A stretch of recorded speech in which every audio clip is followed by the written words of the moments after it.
Hey guys, it's Sup. I'm Sarah. And I'm Sammy. And we are the hosts of Sup. Yes, and today we're making gazpacho from southern Spain. It's a cold tomato soup that you can eat with a spoon or you can drink it from a glass. Yep, basically made out of tomatoes, onions, cucumbers, and peppers. So let's get started. I'm just going to slice the ends off of the tomatoes. Then you're going to cut it in half, and then in half again, and give quarters. You can cut the tomatoes in chunks because it's just going to puree into the blender. And it doesn't have to be perfectly smooth. It's just going to be like a chunky soup right now.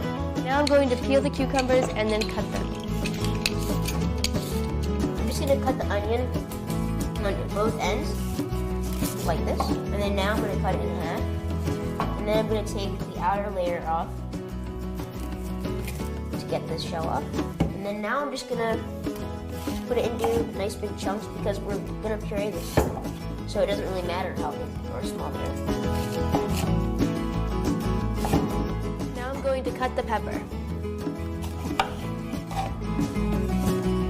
I cleaned out the seeds. Now I'm going to cut it into chunks like all the other vegetables. But we're going to do 2 medium-sized garlic cloves. You don't really need to cut them, you just need to take the shell off. What I'm doing is I'm going to crush it, so I'm going to take the outer shell off. That's how you do it. So I'm just going to do one big crack. So now it's really easy to take the outer shell off, like so. Alright, now we're going to blend.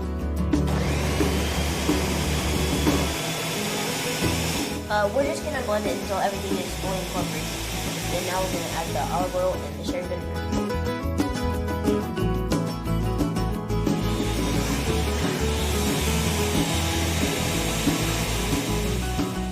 Once everything is fully incorporated, it doesn't have to be very smooth, just fully incorporated.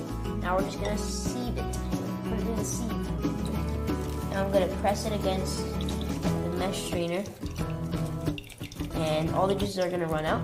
And when you know that you have all the juices out from this little batch, you'll be able to pull right away from the mesh strainer.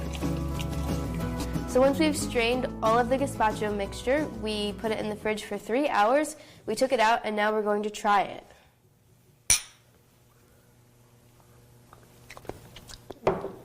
Really good. Perfectly seasoned. It's really nice when it's cold. If you want more recipes from around the world like this one, make sure you go to our website, supkidscooking.com, and subscribe to our YouTube channel, Sup Kids Cooking. And you can find this recipe and more in our new cookbook, Snackcation, on Amazon. Thank you guys so much for joining us. Dig in! So good.